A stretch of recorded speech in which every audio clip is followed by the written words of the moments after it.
Joshua chapter 18.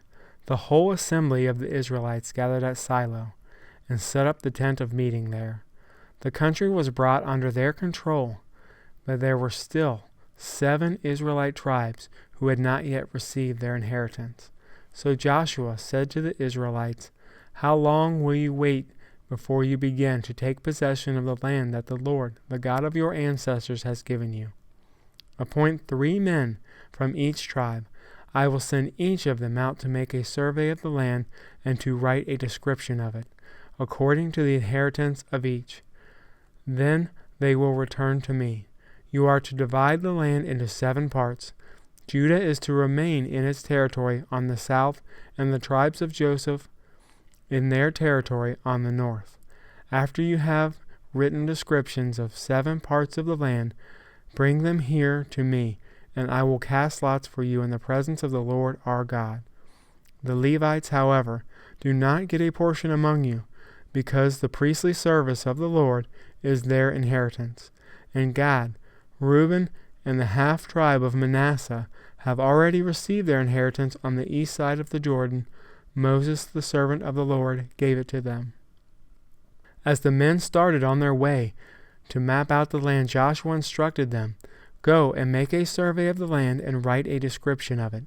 Then return to me, and I will cast lots for you here at Sihon in the presence of the Lord." So the men left and went through the land. They wrote its description on a scroll, town by town in 7 parts, and returned to Joshua in the camp of Shiloh. Joshua then cast lots for them in Shiloh in the presence of the Lord, and there he distributed the land to the Israelites according to their tribal divisions. The first lot came up for the tribe of Benjamin according to its clans. Their allotted territory lay between the tribes of Judah and Joseph. On the north side, their boundary began at the Jordan, passed the northern slope of Jericho, and headed west into the hill country, coming out of the wilderness of Beth-aven. From there it crossed to the south slope of Luz and went down to Adaroth Adar on the hills south of lower Beth-horon. From the hill facing Beth-horon on the south, the boundary turned south along the western side and came out at Kilorath-baal, a town of the people of Judah. This was the western side. The southern side began at the outskirts of Kiriath Jearim on the west, and the boundary came out at the spring of the waters of Nephtoah. The boundary went down from the foot of the hill facing the valley of Ben-Haman, north of the valley of Rephaim. It continued down Hinnon Valley along the southern slope of the Jebusite city, and so to En-Rogel.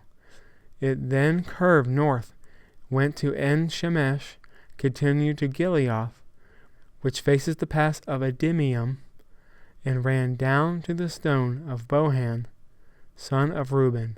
It continued to the northern slope of Beth-Araba and on down into the Araba. It then went to the north slope of Beth-Hoglan and came out at the northern bay of the Dead Sea at the mouth of the Jordan in the south. This was the southern boundary. The Jordan formed the boundary on the eastern side. These were the boundaries that marked out the inheritance of the clans of Benjamin on all sides.